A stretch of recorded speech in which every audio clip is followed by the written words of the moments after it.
D'accord. Bonsoir. Merci d'être là.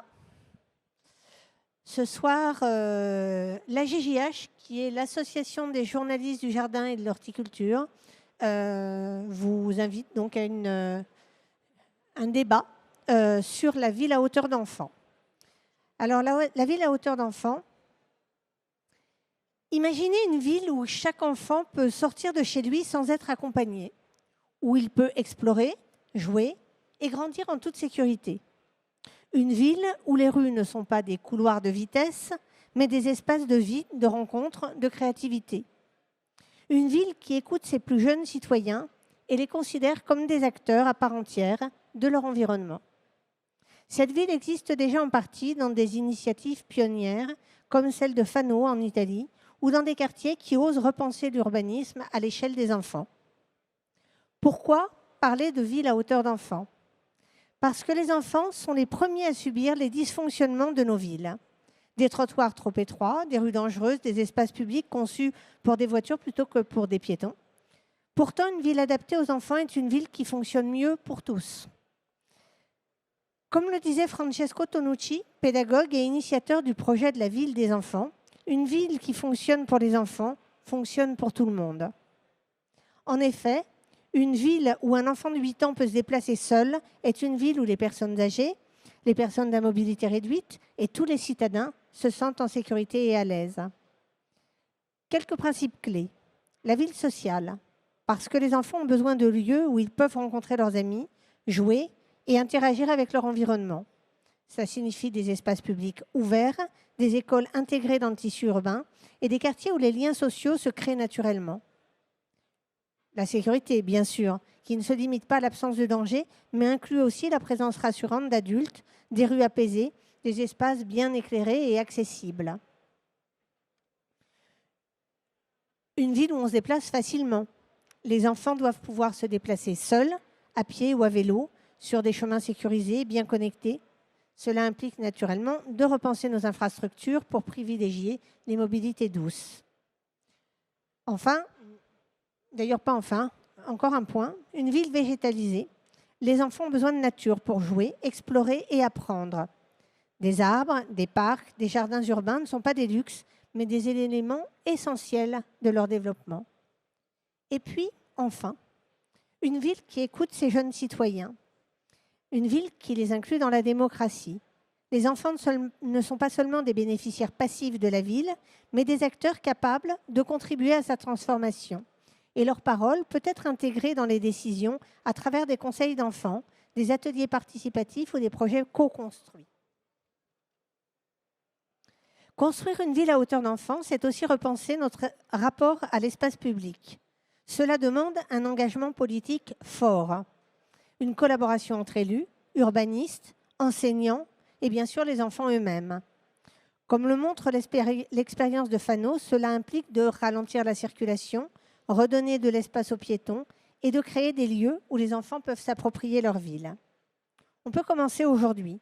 Chaque quartier, chaque ville peut s'inspirer de ces principes, que ce soit en aménageant des rues scolaires, en créant des espaces de jeux libres ou en associant les enfants à la conception de leur environnement. Les possibilités sont infinies. La ville à hauteur d'enfant n'est pas une utopie, mais une nécessité pour construire des villes plus humaines, plus inclusives et plus résilientes. Alors, mesdames, messieurs, osons imaginer et construire ensemble cette ville où chaque enfant, chaque citoyen peut grandir et s'épanouir, parce qu'une ville qui prend soin de ses enfants prend soin de son avenir. Et c'est ce dont nous allons parler dans les minutes qui viennent. Merci Isabelle pour cette introduction. Et donc là, on va prendre finalement, on va être sur le terrain local, hein, puisque c'est à Lyon que les deux Stéphanie de ce plateau de table ronde expérimentent. Donc vous allez rendre compte un petit peu de vos expériences. Et puis essayer de savoir quelle est la portée. Est-ce que ce n'est pas le énième concept que l'on crée, un nouvel greenwashing, ou pas que green d'ailleurs. Est-ce que c'est durable? Est-ce que c'est ancré? Est-ce que ça s'installe dans dans la gestion de la ville, dans la nouvelle fabrique de la ville. Donc on va débattre de tout ça. Ça se veut le plus interactif possible, donc on a 3/4 d'heure ensemble. Donc voilà, on a déjà donné la parole à nos intervenantes, et puis vous aurez largement la parole après, de façon à ce que vous puissiez poser toutes les questions que vous voulez sur ces sujets-là, ou des témoignages, si vous avez déjà expérimenté ce genre de choses. Je vous laisse vous présenter déjà. Bonjour, oui, c'est bon. Bonjour à toutes et à toutes, je suis Stéphanie Léger et je suis adjointe auprès du maire de Lyon en charge de l'éducation. Donc pour les villes, juste pour vous rappeler la compétence, les villes, c'est les écoles primaires. Voilà. Voilà. Les collèges, c'est le département ou la métropole, et les lycées, c'est la région, juste pour vous donner un peu ça. Et je m'inscris dans un projet de politique de la ville de Lyon qui s'appelle la ville à hauteur d'enfant. Et donc je suis là pour en discuter avec vous. Et bonjour à toutes et tous, je suis Stéphanie Cani, je suis cofondatrice d'une SCOP qui s'appelle Atelier Popcorn, dont le siège est à Lyon, mais on intervient en région, Auvergne-Rhône-Alpes. Notre métier, c'est la participation citoyenne des enfants et des adultes sur des projets liés à l'urbanisme, à la transformation de nos territoires. Et on travaille effectivement pas mal avec les villes comme Lyon sur les questions de participation des enfants aux projets urbains. Donc on pourra illustrer à travers différents objets, je pense, au gré de la conférence. Ça fait combien de temps que la SCOP Popcorn, l'atelier Popcorn a été créé? On s'est créé en 2017, transformé en SCOP en 2020. Donc on a voilà, une petite dizaine d'années. Voilà. On est cinq, une équipe pluridisciplinaire, architectes, urbanistes, designers, professionnels de la communication ou de l'ingénierie environnementale. Ok, bon, ça c'était peut-être déjà une première approche de ce que c'est que la ville à portée d'enfants, de dire que ce n'est pas le fait d'une corporation, mais que c'est hybride finalement. Donc, première question, pour vous, ça veut dire quoi, la ville à hauteur d'enfant? Donc le point de vue d'une élue et le point de vue d'une, j'appellerais praticienne. Alors, une ville à hauteur d'enfant, c'est tout d'abord une volonté politique, puisque lorsque Grégory Doucet, le maire de Lyon, est arrivé en responsabilité, justement, il avait comme référence Fano, dont vous venez de parler, et notamment son livre, qui est aujourd'hui une référence dans la question de la considération de l'enfant au sein de la ville, et surtout de l'aménagement qui peut en découler envers la place de l'enfant dans l'urbanité. Donc c'est un projet politique qui s'est voulu transversal à toutes les politiques publiques, et pas seulement la mienne par exemple, mais effectivement par exemple la question de la biodiversité en ville, des mobilités, de l'aménagement, etc., etc. En fait, c'est comment aujourd'hui on prend en considération l'enfant et sa place dans l'espace public, et sa place également dans nos politiques publiques, mais non pas seulement comme usager, mais également comme citoyen, c'est-à-dire qu'il y a quelque chose à dire sur sa place. Donc très schématiquement, c'est comment on fait pour, mais également avec les enfants et les jeunes, parce que lorsqu'on parle de la ville à hauteur d'enfants, c'est également la ville des enfants et des un peu plus âgés, et notamment les ados. Oui, ça, on y reviendra sur le fait que finalement, ça dépasse largement le cadre de l'enfant et de l'enfance à proprement parler, cette idée de réaménagement de la ville. Stéphanie, bon voilà. Au moins, vous ne pouvez pas vous tromper. C'est déjà ça, hein, c'est déjà ça. C'est vrai que nous, on défend beaucoup la question de la ville à hauteur d'enfant, qui est effectivement penser la ville, et pas que la ville. C'est important parce on a tendance à simplifier cette question à l'échelle des villes, mais ça concerne tous les territoires, y compris en milieu rural, en fait. Donc, c'est comment on repense nos territoires à hauteur d'enfant, et c'est pas pour uniquement les enfants, c'est avec. Stéphanie l'a très bien dit, c'est comment on les inclut dans la réflexion des projets, et pas uniquement. On a quand même une petite tendance en France à à associer les enfants sur des projets très précis. L'aire de jeu, on travaille beaucoup depuis 5 ans sur les cours d'école. C'est nécessaire, hein, c'est des sujets indispensables. Mais en fait, les enfants, ils ont aussi une parole intéressante dans d'autres champs des politiques publiques. Stéphanie a parlé de l'espace public, effectivement, pas uniquement l'aire de jeu. Aujourd'hui, à Lyon, on travaille la question de l'apaisement d'une rue ou d'un quartier. Les enfants sont associés aux réflexions au même titre que les adultes. Et nous, ce qui est important, une ville ou des territoires à hauteur d'enfants, c'est de prendre en compte en fait les questions effectivement de mobilité, de citoyenneté, de comment aujourd'hui on leur donne la parole et les outils pour s'exprimer. Pas uniquement dans rêver votre ville idéale, rêver votre cour idéale, rêver votre jardin. Dessinez-moi la ville idéale. Ça, non, en fait. Ça, non. Enfin, il faut arrêter ça parce que on prend l'enfant comme il est rêveur. En fait, les enfants sont très pragmatiques et ont des propositions très concrètes à faire qui font avancer réellement les projets. Et souvent, effectivement, ils n'ont pas intégré toute une somme de normes, d'interdits. Et ils vont être beaucoup plus créatifs que les adultes. Créatif ne veut pas dire qu'ils veulent nous mettre des licornes et des arcs-en-ciel partout. Ils ont des propositions très concrètes pour améliorer le quotidien et ils ont un gros avantage aussi que nous, adultes, on a perdu, c'est qu'ils sont beaucoup plus dans l'empathie et dans la prise en considération de l'autre et de tous les autres. Les camarades qui sont plus fragiles, qui sont moins à l'aise dans leur mobilité, qui sont moins à l'aise dans le groupe, qui sont plus sensibles à certaines choses. Les enfants vont être très ouverts sur la question de leur sens.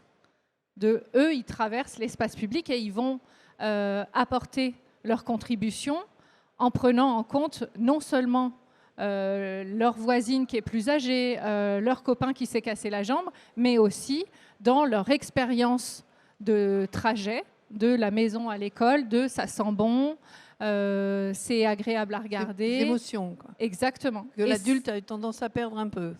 L'adulte, il réagit de manière épidermique et parfois, il oublie ça. Et c'est ça qui est important pour nous dans cette notion de travailler ce concept de territoire à hauteur d'enfant, c'est que remettre en dialogue des enfants et des adultes, ça fait du bien à tout le monde. Et l'idée, c'est pas de sectoriser, de faire parler les enfants d'un côté et les adultes de l'autre, c'est de les faire travailler ensemble. C'est un peu le gros défi que certaines villes arrivent à mener, que d'autres arrivent plus doucement. Voilà, c'est un chemin long parce qu'on a quand même considéré. C'est hérité de tradition. Aussi, au 19e siècle, l'enfant, de toute façon, c'était un objet qu'on ne s'en occupait pas. Rousseau a très bien fait ça, a considéré que l'enfant, il était dans un berceau. De toute façon, il n'était pas fini. Il n'avait pas son mot à dire. Et donc, voilà, c'est hérité quand même d'un certain... On a beau être pays des Lumières, la question de considérer l'enfant comme une personne...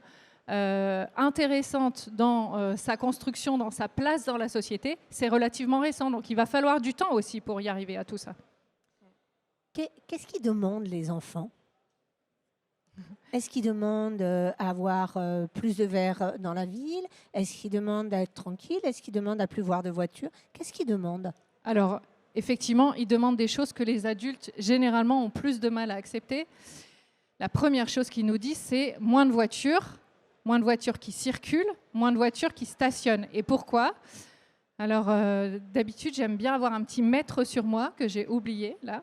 Mais juste, placez-vous à 1,40 m à l'échelle d'un enfant de 7 ans. Vous verrez qu'à 7 ans, on ne voit pas au-dessus du toit d'une voiture qui est stationnée. Donc, on a une perception de l'espace public qui est quand même considérablement anxiogène. On voit des poteaux, des voitures, on ne voit que des obstacles. Donc, effectivement, la première chose qu'ils nous demandent, c'est de libérer l'espace public de la voiture, soit parce qu'ils se sentent en danger dans leur circulation, qu'ils estiment que les adultes ne leur font pas confiance. Ils aimeraient, en fait, pouvoir faire des trajets seuls, mais les adultes les en empêchent parce qu'ils disent que dehors, c'est dangereux.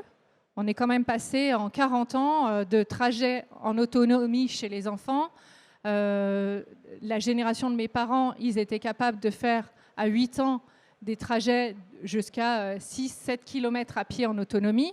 Aujourd'hui, un enfant de 8 ans, en moyenne, dans une ville comme Lyon, il fait un trajet autonome de 300 mètres. 300 mètres en autonomie. Enfin, c'est grave.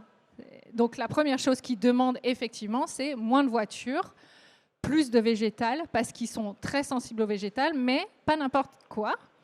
Parce qu'ils demandent effectivement, ils sont sensibles à la question de l'arbre, de l'ombre, etc. Mais quand on a un enfant, on voit que les troncs. Donc eux, ils attendent des strates basses et des strates moyennes, parce que c'est ça qu'ils voient à leur échelle.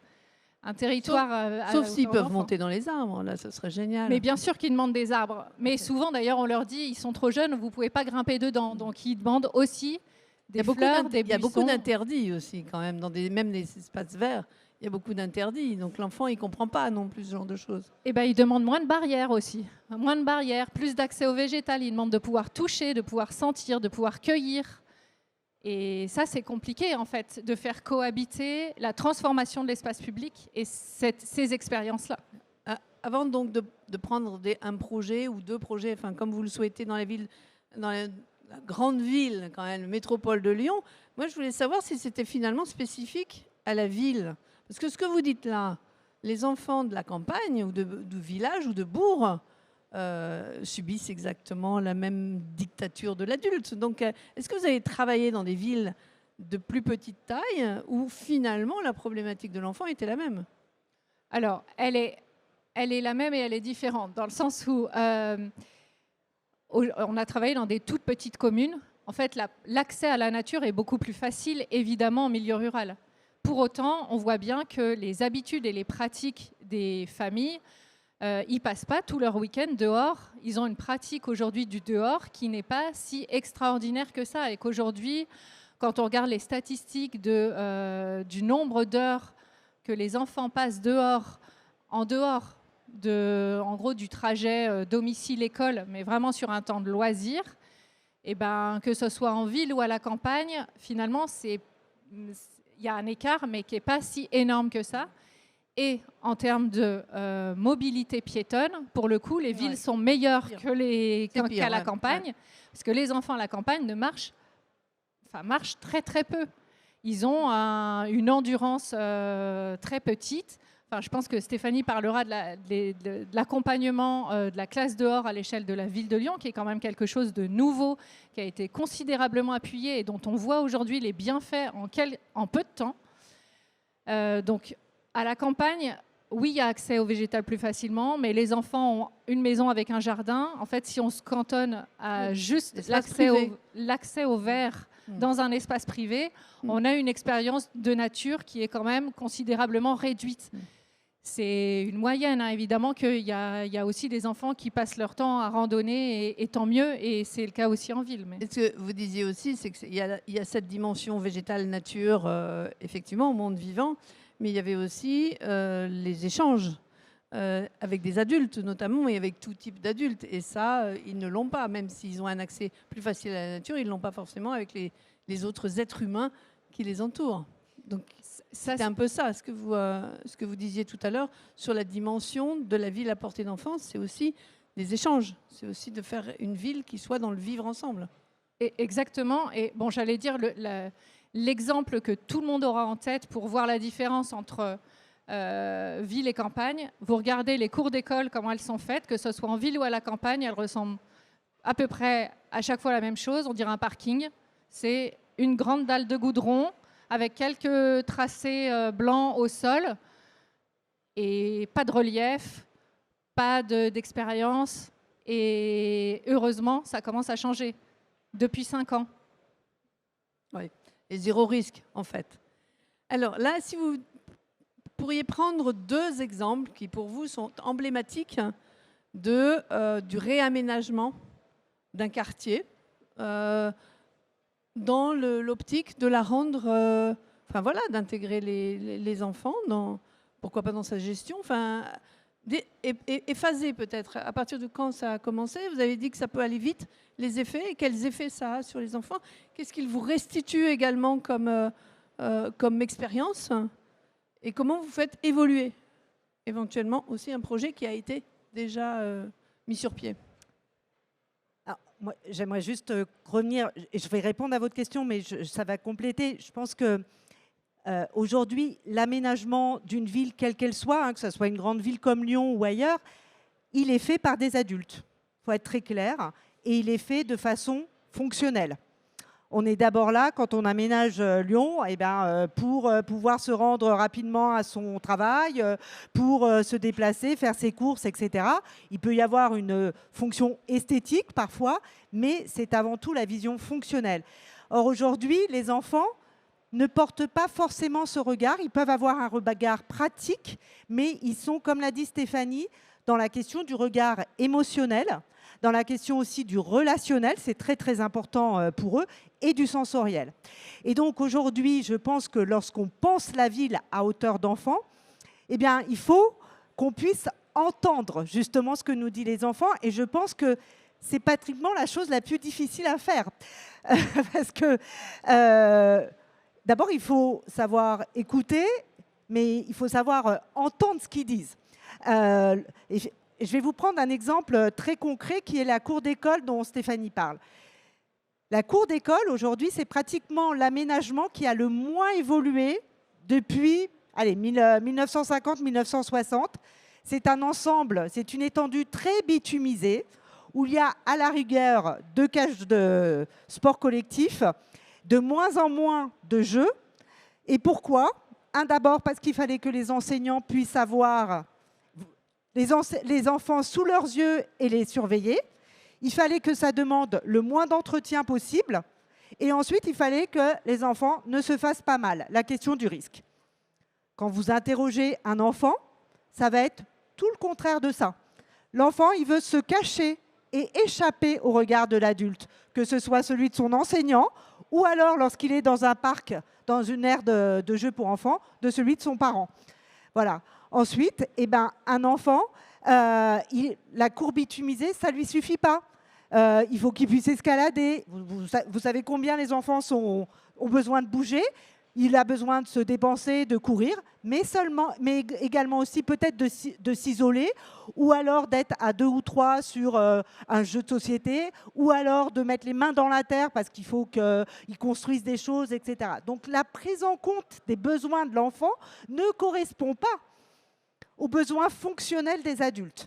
Donc nous, adultes, c'est comment on se confronte à ça et surtout comment on l'accepte en fait. Est-ce qu'on est prêt à travailler dans ce sens-là, sachant que ça peut devenir une contrainte pour nous. Et moi, je vous le dis en tant qu'adjointe éducation, je ne vais pas parler au nom des enseignants, mais les personnels d'entretien des écoles, lorsqu'on change une cour bitumisée en cour nature, eh ben, c'est de la terre qu'on ramène dans l'école, donc il va falloir nettoyer. Si on met du sable ou des copeaux de bois, bah, ça va boucher les toilettes, parce que, bien sûr, les enfants, c'est quand même très, très drôle de mettre des copeaux de bois qui gonflent dans les toilettes et qui bouchent les toilettes. C'est plein de choses comme ça. Et ça, on ne le voit pas forcément, mais c'est comment on l'accepte, etc. C'est comment on prend en compte ça et comment on répond, parce que sinon, l'enfant, eh bien, il va y avoir des conflits. Il y a des conflits d'usage parce qu'on ne répond pas à ces besoins-là. Et aujourd'hui, comment on travaille avec les enfants ? Eh bien, c'est le travail que fait notamment Stéphanie.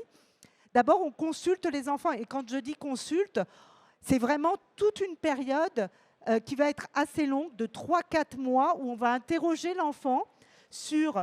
Alors, on peut parler de cours idéal, mais on va un peu déconstruire la cour idéale parce qu'on va quand même lui expliquer, non, effectivement, ta cour, elle fait 800, 900 mètres carrés, elle n'en fera pas 1500. On ne peut pas installer une piscine dans la cour, donc on va déconstruire des choses. Mais en même temps... Combien d'enfants sont interrogés Eh bien, dans une école qui fait 400 élèves, on interroge 2-3 classes. C'est difficile d'interroger des maternelles, par exemple, ou des CP. Il faut quand même qu'il y ait une expression assez libre. Voilà.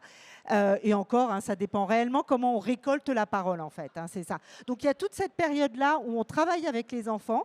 Ils dessinent, ils s'expriment par des dessins, mais également par des expressions orales, écrites, leurs projets. Et ensuite, on va transformer ces idées, ces envies, ces besoins, parce que je parle vraiment en besoins, en un projet d'aménagement de la cour. Et bien sûr, nous, on travaille, et ça, Stéphanie l'a bien dit, en fait, les enfants aspirent par ses émotions et ses sensations à toucher davantage, à être davantage en contact avec la nature. Je crois que la question de l'aménagement de la ville à hauteur d'enfant ne peut pas être indépendante de la question de la végétalisation de la ville, parce qu'effectivement, l'enfant a besoin de se rapprocher de la nature, parce qu'on l'encourage à passer davantage de temps dehors. Donc ça, c'est vraiment très, très important. Et ça, donc, eh bien, il y a toute cette période-là. Aujourd'hui, pour végétaliser, renaturer une cour, retransformer, recréer une cour, il faut entre 12 à 18 mois, sachant que pour les travaux, nous, on peut intervenir dans une école que pendant les vacances. Donc, quand on débitumise, par exemple, c'est l'été. Voilà, il nous faut 2 mois. Donc, ça peut prendre jusqu'à 2 ans. On découvre aussi des pollutions. Le béton a cet avantage, c'est que eh bien, ça emprisonne des pollutions qui étaient dans les sous-sols, etc. Donc il y a beaucoup de choses à prendre en compte. C'est une vraie transformation des choses, mais ça va au-delà. C'est-à-dire que l'enfant au contact de la nature va en prendre davantage soin parce qu'il est au contact. Et puis, on va changer les méthodes pédagogiques des enseignants. Aujourd'hui, avec les canicules, par exemple, que vivent Lyon, mais d'autres villes du Sud, mais même Paris, par exemple, on s'interroge beaucoup sur chercher des lieux d'apprentissage extérieurs à l'école. Et les cours nature sont vraiment des lieux pédagogiques d'apprentissage dehors. Et aujourd'hui, sur les bienfaits que ça fait auprès des enfants, c'est une vraie prise en compte de leurs besoins, parce qu'elle a ce côté très empirique, l'éducation dehors, de se rendre compte. Et c'est du coup, beaucoup d'enfants sont beaucoup plus sensibles à la question de l'apprentissage dehors qu'enfermés dans 4 murs d'une école avec quelque chose de très normé. Alors, ça, on le comprend dans une cour d'école, parce l'enfant passe énormément de temps à l'école. Mais ailleurs, en dehors de la ville, alors c'est plus la problématique forcément de l'entretien et des enseignants qui doivent surveiller les enfants. Quelle opposition il peut y avoir sur l'espace public hors de l'école avec les citoyens adultes? Déjà, c'est effectivement ce travail de... Nous, on dit une voix d'enfant égale une voix d'adulte. Ça paraît simple comme ça, mais en fait, pour certains adultes, c'est compliqué à accepter. Et sur l'espace public, on a quand même tendance à accepter la parole de l'enfant dans les espaces où ils sont attendus. Je parlais de la cour d'école, le parvis d'école, la rue devant l'école, les aires de jeu. Et puis, si on peut s'arrêter là, déjà, c'est bien, quoi. Donc, c'est vrai qu'aujourd'hui, quand on travaille à côté de Lyon, à Villeurbanne, sur la transformation d'un ancien site, une friche industrielle qui va être transformée en parc, demain, ça, c'est un mot à faire hyper attention avec les enfants, parce que demain, pour eux, c'est demain. S'ils viennent et que les travaux n'ont pas été faits, cette temporalité-là du projet, faut faire très attention à la manière dont on leur présente. Donc, en tout cas, et surtout, la temporalité longue, ils ne voient pas du tout ce que c'est. Alors, il suffit de leur parler Eux, ils parlent grandes vacances. Je serai en CE2, en CM1, en CM2. Ah, OK, je serai en 6e. Donc, je serai super grand. Oui, c'est ça. Voilà. Et donc, ça ne m'intéressera plus. Non, y a pas. Alors non. Pour le coup, c'est quelque chose. En fait, s'intéresser à la question de la ville à hauteur d'enfant, les associer. En fait, Stéphanie disait, ils sont associés dès la phase programmation du projet. C'est pas une fois que l'esquisse elle est faite. C'est en phase programmation. C'est le programme des cours d'école à Lyon ou des espaces publics. Il est fait avec des enfants, avec des adultes, puis. En fait, il y a un passage de relais avec le paysagiste qui va faire un premier dessin. Souvent, c'est une esquisse, rarement un AVP, un avant-projet, mais en tout cas, en phase esquisse, on vient remettre en dialogue ce premier dessin du paysagiste qui est normalement la traduction des besoins exprimés des enfants et des adultes. On le questionne, on l'interroge, on essaie de comprendre. Parce que ce qui est important aussi, c'est qu'on demande l'avis des enfants, mais derrière, il y a des choix qui sont opérés. Et ces choix de leur dire, ça on peut faire, ça on peut pas faire, et pourquoi ? En fait, l'enfant, il a aussi besoin, au même titre que le citoyen, c'est d'ailleurs l'écueil aujourd'hui de nos démocraties, et le mot concertation. Souvent, il est un peu aujourd'hui, on dit, c'est bon, on m'a demandé mon avis plein de fois, et finalement, on ne le prend pas en compte. C'est pas qu'on ne le prend pas en compte, c'est qu'on prend en compte une partie. C'est difficile de contenter plein d'avis individuels. Donc, on prend en compte un maximum de choses qui peuvent être intégrées dans un projet. Et donc, ce qu'on ne peut pas prendre en compte, il faut l'expliquer. Et tout s'explique, que ce soit des critères techniques, financiers, etc.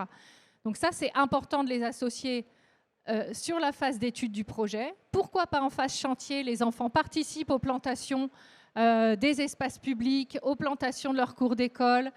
Et puis, en phase d'appropriation, parce qu'on l'a bien dit, changer les habitudes de travail de chacun, changer les modes de jeu, au début, c'est compliqué. Les premiers mois, pour des enfants, ça va être très spontané, ils vont s'approprier les espaces. Pour d'autres, ça va être un peu plus long. Donc, il y a ce travail-là de les enfants participent au projet, y compris sur la phase d'évaluation du projet. C'est-à-dire, vous vous souvenez, vous avez participé au projet au tout départ. Aujourd'hui, on en est là. À quoi on a répondu, à quoi on n'a pas répondu. Ça, ce travail-là, à Lyon, il est mené de la phase programmation à 1 an après la livraison. Et ça, c'est une démarche assez inédite pour accompagner d'autres villes en région. C'est une démarche assez inédite de mener ce dialogue-là tout au long du projet. Ceci dit, avec les adultes, il faudrait faire pareil aussi, hein. Exactement. Quand même. Exactement. Et donc, effectivement, sur les espaces publics, c'est pareil, sur des parcs, sur des futurs parcs. En fait, c'est difficile pour des enfants de se projeter dans un espace qui n'existe pas. La cour d'école, elle existe. Un espace qui n'existe pas encore, qui est à imaginer. Alors, à la fois, c'est chouette, hein, on se dit c'est la page blanche. Et en même temps, Stéphanie le disait bien, c'est important. Nous, on explique les contraintes. Il y a un lieu, donc il y a un espace possible, des contraintes qu'on connaît déjà. Et donc, l'objectif, c'est de les faire réfléchir, comme les adultes, à partir des contraintes, avec des réponses aux enjeux. En fait, on transforme pas nos territoires aujourd'hui, n'importe comment. On les transforme parce qu'il faut valoriser, préserver la ressource en eau, parce qu'il faut l'adapter aux enjeux climatiques, parce qu'il faut repenser un partage de l'espace public. La prépondérance de la place de la voiture vous regardez des photos des villes partout en France et en Europe entre les années 70 et aujourd'hui. On a considéré longtemps que c'était génial, la voiture est le seul moyen de déplacement. Et puis aujourd'hui, revenir en arrière, c'est extrêmement difficile parce que ça veut dire qu'il faut partager. Et les adultes, on a du mal à partager. On demande ça aux enfants, il faut partager. C'est important de partager. Il faut partager l'espace public. Aujourd'hui, il faut partager la voirie. L'adulte n'est pas un frein ? L'adulte, quand on le met en dialogue avec les enfants et qu'il entend les demandes des enfants, en fait, l'adulte a tendance à penser que l'enfant est le citoyen de demain, vous l'avez dit. Nous, on dit que c'est le citoyen déjà d'aujourd'hui. Et donc, mais l'adulte est quand même conscient que ce qu'il exprime lui en tant qu'adulte, eux vont le vivre dans 40 ans, dans 50 ans, et que du coup, leur parole est importante. Et mettre tout le monde autour de la table, ça change quand même radicalement le dialogue public. Et alors, quand vous mettez des enfants comme ça autour de la table, est-ce que vous les faites travailler aussi sur la réappropriation d'espaces publics qui, pour le moment, sont préemptés par les adultes et que vous leur demandez d'investir ? Oui, c'est le cas des espaces qui n'existent pas encore et où il y a tout à créer. Mais des endroits qui existent. Ça, c'est effectivement des parcs, des rues qui existent. Apaiser des rues, les enfants, ils sont toujours partants pour donner leur point de vue sur quelle largeur de trottoir on veut, est-ce qu'on veut quel type de végétaux. On a travaillé à Lyon dans le quartier de la Confluence, qui est un quartier qui est à la fois tout récent, puisque c'est un projet urbain début des années 2000 qui a commencé à émerger avec une première phase du projet urbain qui est très connecté au côté Saône. La deuxième phase du projet urbain, qui est côté Rhône, au démarrage de la deuxième phase du projet urbain, en fait, on s'est rendu compte que les premiers espaces publics livrés, ils n'étaient pas obsolètes, mais en tout cas, sur ces questions de ville à hauteur d'enfant, qui était une préoccupation fondamentale dans ce quartier-là, de repenser la question du plaisir de se balader à pied, de la mobilité des trajets de chacun, il y avait des espaces qui ne fonctionnaient pas. Et donc l'idée, c'était qu'est-ce qu'on peut corriger ? Et on a travaillé avec les 2 écoles du quartier pour faire un diagnostic des espaces livrés qui ont été pensés par les adultes pour les adultes et comment on pouvait les corriger pour les rendre Alors, eux, par exemple, il y a la dimension du jeu, en fait, cette dimension de comment, si j'ai envie de marcher, c'est parce que je peux jouer sur mon trajet, parce que je peux escalader, sauter, parce que je peux grimper, parce que je peux vivre. Enfin, c'est vraiment cette ville sensible d'expérience et malgré tout, cette expérience, cette sensibilité-là, la nature est ce qui permet de répondre au mieux à ce besoin de l'enfant. Alors moi, j'avais une question juste sur l'espace public. Il n'est pas infini. Les usages sont quand même de plus en plus nombreux. Bon, même si la ville a préempté une bonne partie du territoire. Donc on fait comment pour ajouter aujourd'hui les prérogatives, les desiderata des enfants dans un espace qui est déjà hyper fractionné, hyper fragmenté, et où il faut répondre à des usages multiples. Nous, on est persuadés que si dans la construction de la ville à hauteur d'enfant, de prendre en considération l'enfant, ça permet de prendre en considération tout le monde. Aujourd'hui, une ville accessible aux enfants, elle est accessible aussi aux personnes âgées, aux personnes en situation de handicap et aux personnes qui ne sont pas empêchées. Invisibilisées par cette ville. Parce qu'en fait, aujourd'hui, l'enfant... je reviens là-dessus, Stéphanie, elle a bien expliqué qu'en fait, la place prépondérante et de plus en plus importante de la voiture en ville a conduit à la disparition de plus en plus importante des enfants dans la ville. C'est vraiment la première cause d'insécurité des enfants. Et pas seulement des enfants, du coup, des parents. Et aujourd'hui, en fait, la question de la confiance en dehors et de l'autonomie de l'enfant, elle se pose aussi bien au niveau des enfants que des parents. Or, on ne traite pas tout à fait les mêmes angoisses chez l'enfant et chez les parents de la même façon. Et pourtant, la question de l'enfant dans l'espace public, elle doit se considérer au regard de tous les adultes. Et aujourd'hui, lorsque vous voyez un enfant dans la rue tout seul, quelle perception vous allez avoir du parent? Interrogez-vous. Est-ce que vous allez vous dire « ce gamin, il est tout seul, il a 7 ans, mais les parents, ils sont inconscients ». Et en fait, aujourd'hui, l'enfant seul en ville, c'est quand même un enfant qui est délaissé, abandonné, ou les parents qui s'en foutent, etc. Or, on devrait être tous responsables de l'enfant. C'est ce qui se passe, par exemple, au Japon. Au Japon, vous avez des petits de 2, 3, 4 ans qui sortent dehors et ce sont tous les adultes qui sont dans le quotidien, autour de l'enfant, qui en deviennent responsables. C'est une vision de la société qui est tout à fait différente de ce qu'on propose aujourd'hui en France, en fait. C'est vraiment cette question de du vivre ensemble, de regarder l'autre. C'est ça, mais de la préoccupation de l'autre et non pas de ce sentiment toujours de peur et d'insécurité. Or, aujourd'hui, on a quand même créé des facteurs d'insécurité. L'accidentologie, elle existe, il ne faut pas le nier. Aujourd'hui, par exemple, les passages piétons qui ne sont pas respectés, un enfant qui se déplace en ville, c'est une série d'injonctions et d'empêchements.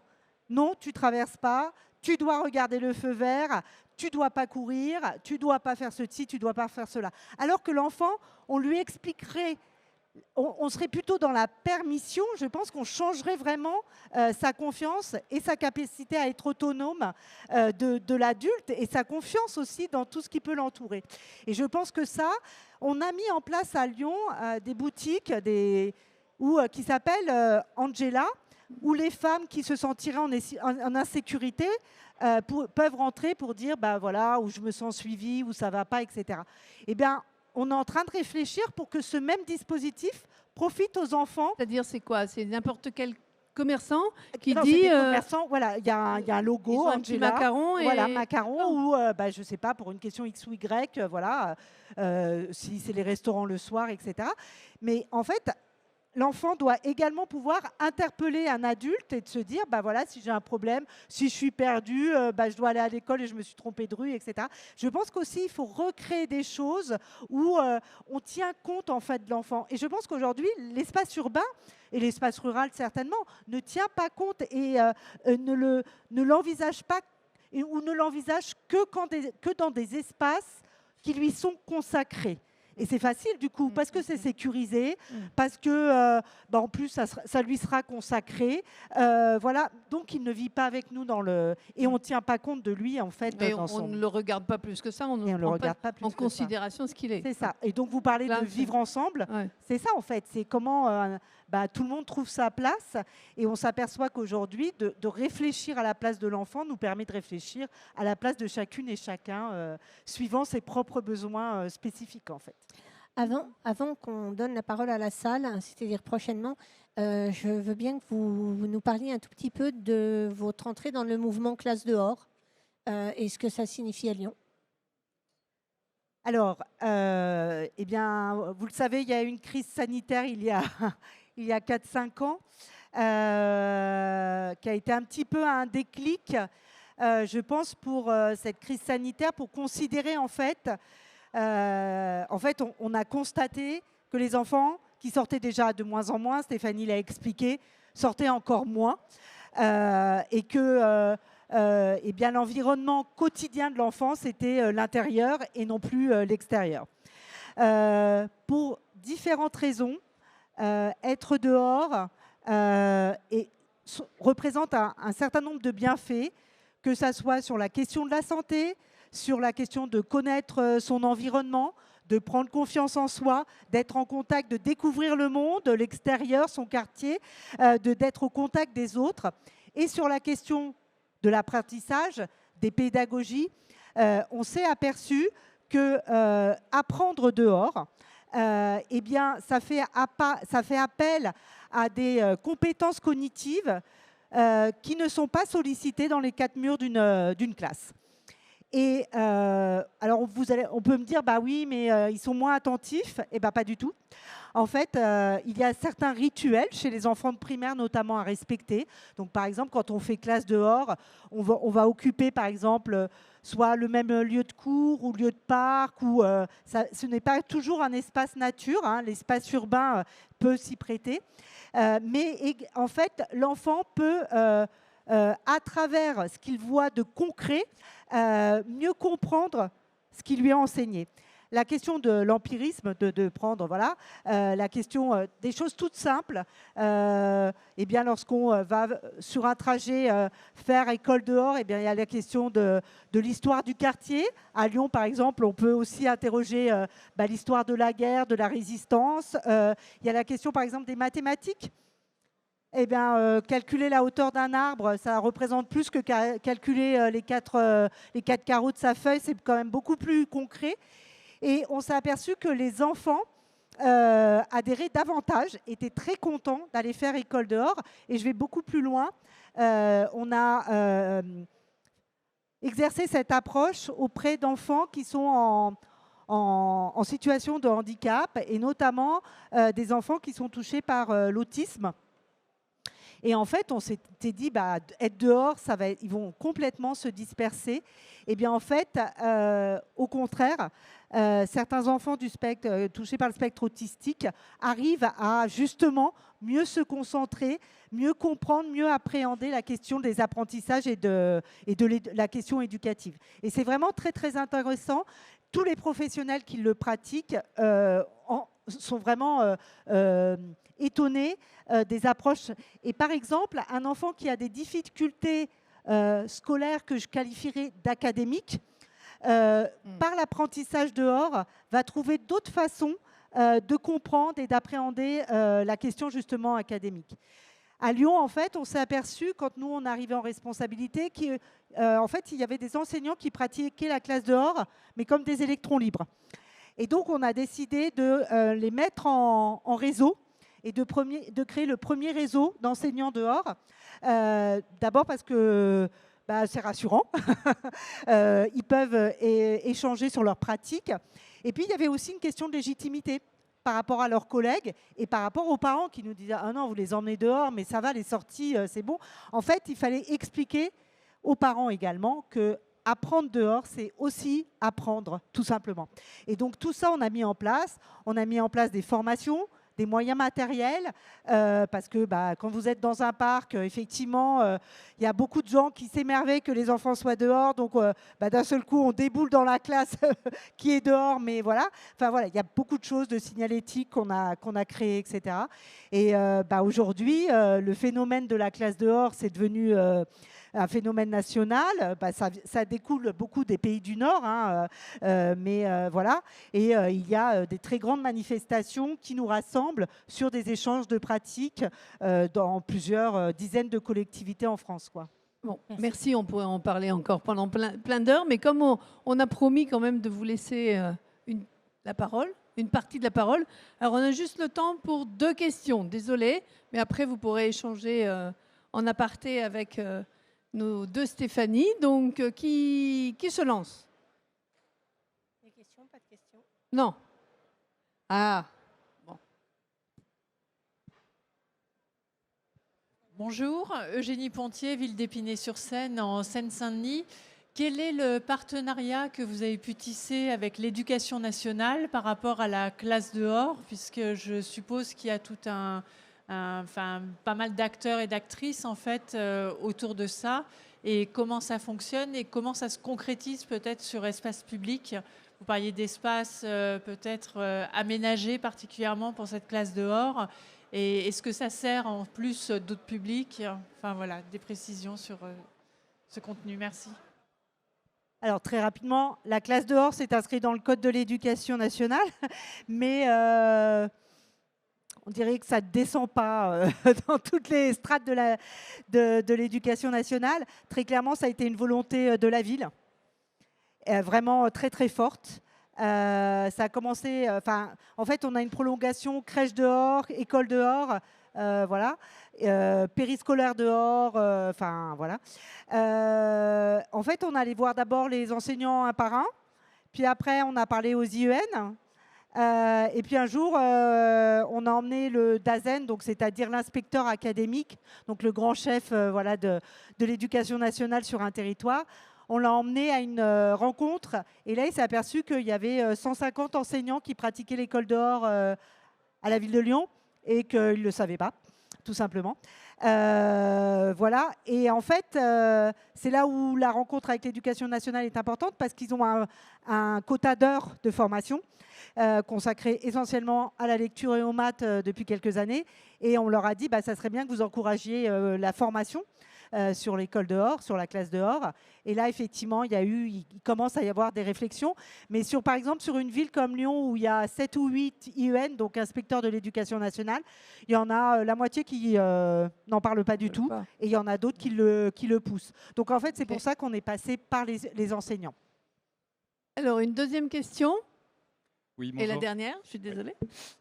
Merci pour cette présentation. Je voulais simplement vous demander si vous aviez des bons exemples d'aménagement, c'est-à-dire que vous avez bien présenté la réponse programmatique et l'importance de la concertation pour alimenter le programme, mais si vous aviez peut-être des réponses plus concrètes sur les aménagements que vous avez pu voir dans les cours d'école ou sur l'espace public qui répondent à cette besoin de répondre à la ville à hauteur d'enfant. Ça va être compliqué. C'est toujours c'est comme 10 secondes. Le discours de merci où il faut oublier personne. Donc je vais faire la première chose qui me passe à l'esprit à Lyon en aire de jeu idéale. Je vous invite à aller au parc Blandan, conçu par Baz. C'est l'aire de jeu préférée des petits Lyonnais. Ça s'appelle la Vague des Remparts. C'est l'aire de jeu où ils disparaissent de la vue de leurs parents pour de nombreuses minutes. Et c'est quand même un parc hyper agréable. Donc ça, c'est la partie parc. Évidemment que les cours d'école, le travail qui a été fait aujourd'hui il y a 80 cours d'école qui ont été végétalisés, plus des cours de crèche, école maternelle, primaire. Ça, c'est indispensable et c'est urgent. Hein. C'est pas juste une lubie. C'est urgent de faire ce travail-là. Est-ce que je peux terminer sur une anecdote? C'est la première cour d'école qu'on a faite à Lyon. On expliquait les enjeux de devoir végétaliser leur cour d'école. Il y avait cour d'école classique, pas un arbre. Et on était dans une classe de CE2, donc des enfants qui ont 9 ans. Et on parlait des super pouvoirs des arbres, en leur disant ils font de l'ombre, ils vous permettent de respirer, ils font de la climatisation naturelle, ils sont le refuge de la biodiversité, etc. Et puis en forêt, les arbres, ils communiquent entre eux. Et là, il y a un petit garçon qui lève la main qui fait « Bon, madame, en fait, on est en CE2, donc les forêts, on sait que ça n'existe pas, hein, que c'est que dans les contes pour enfants. » Et là, je me suis dit « C'est une plaisanterie. » Donc j'ai attendu la réaction des autres copains. Et là, en fait, pas de réaction des copains. Pas de réaction. En fait, la forêt, pour eux, on a fait un sondage dans la classe. Aucun enfant n'avait marché en forêt. Ils avaient 9 ans. Ils habitent un quartier derrière la Pardieu qui a un indice, je ne sais plus comment on appelle ça, social bas. Voilà. Des enfants qui ne partent pas en vacances, qui ne partent pas en week-end, qui n'ont pas de maison secondaire. Pour ces enfants, la forêt n'existait pas. Il y a un copain qui a levé la main qui a dit « Ah si, à Lyon, il y a une forêt, c'est le parc de la Tête d'Or. » Toujours pas. Et donc, quand on a dit ça, c'est une des premières, on s'est rencontré avec Stéphanie Léger au tout début de ces concertations-là. En fait, cette question de l'urgence, c'est fou, quoi. À 9 ans, on a des enfants qui sont le syndrome du manque de nature est aujourd'hui documenté, on le sait. Et donc, il y a urgence à travailler ça partout. Je m'en arrêterai là. Oh oui, Belle conclusion. Oui, belle conclusion. Et surtout, on a envie que les programmes ne soient pas à l'échelle des mandats locaux aussi, quand même. Parce que tricoter quelque chose pour le détricoter quelques années après, ce serait quand même assez terrible. Merci beaucoup, en tout cas. Merci beaucoup.